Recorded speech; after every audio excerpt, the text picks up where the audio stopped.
नमस्कार प्यारे साथियों, आप सभी का बहुत बहुत स्वागत और अभिनंदन है। रीट ब्रह्मास्त्र में आपके लिए लेकर आया हूं साथियों। यहां से एक प्रश्न आपके लिए सुनिश्चित है, चाहे कुछ भी हो जाए, यहां पर आपके लिए एक प्रश्न सुनिश्चित है साथियों। मैं आपको कहना चाहता हूं, जिसको अपन कहते हैं राजस्थान में शैक्षिक प्रदर्शन का पहला जो पॉइंट, आपके पहला वीडियो, आपका छोटा सा वीडियो साथियों, 2 मिनट का वीडियो सभी विद्यार्थी देखे।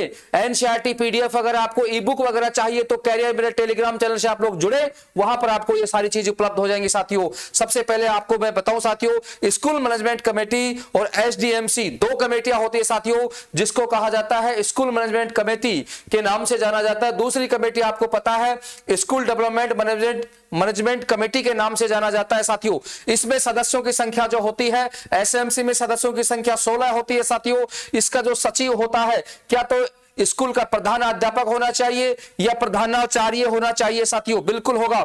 इसकी स्थापना को लेकर मैं बात करूं साथियों, 10 मई 2011 के दिन इसकी स्थापना हुई साथियों। यह कक्षा 1 से 8 तक होती है। अध्यक्ष जो होते हैं, इसके अभिभावक होते हैं और 2 वर्षों तक होते हैं साथियों। एसएमसी के जो यहाँ अध्यक्ष होते हैं, अभिभावक होते हैं, जो बच्चे जो होते हैं उनके माता पिता जो होते हैं वो अभिभावक होते हैं साथियों। इसकी आयु जो निर्धारित की गई है वो 6 से 14 वर्ष की गई है। अमावस्या के दिन यहां पर इनकी बैठक होती है साथियों। मैं बताना चाहता हूं, इसके अंदर सदस्यों की संख्या 16 होती है। एसडीएमसी की मैं बात करूं तो यहां देखिए, स्थापना को लेकर बात करूं तो 22 अप्रैल 1999 में स्थापना हुई साथियों। कक्षा 9 से 12, इसका मतलब क्या होता है, जो हमारी उच्च माध्यमिक विद्यालय जो होते हैं उसके अंदर ये यहां पर प्रावधान किया गया है। अध्यक्ष को लेकर मैं बात करूं तो इसका अध्यक्ष जो होता है साथियों, वो स्कूल का, जिसे वर्तमान में पीओ के नाम से जाना, पीईओ के नाम से जाना जाता है। और सचिव जो होता है वह वरिष्ठ अध्यापक या सेकंड ग्रेड का जो अध्यापक होता है वो इसका सचिव होता है। आपसे पूछ लिया जाए किसका सचिव कौन होता है, तो यहां पर आपको बताना है सेकंड ग्रेड का मास्टर होता है। आयु 14 से 18 वर्ष इसकी निर्धारित की गई साथियों। ये महत्वपूर्ण जो फैक्ट है। एसडीएमसी में सदस्यों की संख्या 23 होती है। एसएमसी में सदस्यों की संख्या 16 होती है साथियों। बहुत इंपॉर्टेंट फैक्ट आपको लग रहे हैं, रीट में ये चमकेगा प्रश्न आपके लिए साथियों। देखिए, इसके बाद में चलते हैं तो 2 सभाएं होती है। एक का नाम है साधारण सभा, जुलाई से मार्च तक साधारण सभा होती है साथियों। एक होती है कार्यकारिणी सभा, और कार्यकारिणी जो सभा होती है वो प्रत्येक माह के अंदर अमावस्या के दिन होती है साथियों। अमावस्या आपको पता है 12 आती है, तो इसका मतलब अमावस्या के दिन होती है। इसमें कितने सदस्य होने चाहिए? 33% होने चाहिए। 1/3 यहां पर गणपूर्ति होती है साथियों। इंपॉर्टेंट फैक्ट यहां से बनता है आपके लिए।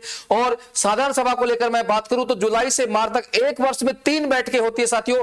प्रत्येक माह में, प्रत्येक 3 माह के अंदर एक बैठक होती है, अमावस्या के दिन होती है, जिसमें 25% यहां पर सदस्यों की संख्या चाहिए। इसमें निश्चित सदस्य होते हैं, गांव के वरिष्ठ लोग जो होते हैं और मोहल्ले के जो वरिष्ठ नागरिक जो होते हैं, जो यहाँ पर जिसकी इमेज अच्छी हो, इंपोर्टेंट हो, शिक्षाविद हो उस मोहल्ले के अंदर, उसको यहाँ पर इसके अंदर शामिल किया जाता है साधारण सभा के अंदर। तो कार्यकारिणी सभा, साधारण सभा, 50% महिलाओं का योगदान होना चाहिए।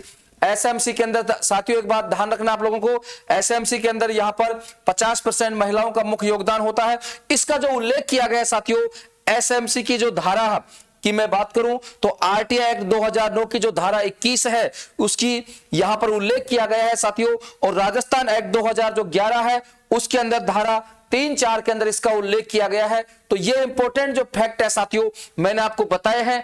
बिल्कुल आपको सभी बातें समझ में आ गई साथियों। इसी के साथ आज इतना ही साथियों। जय हिंद, जय भारत, जय जय राजस्थान।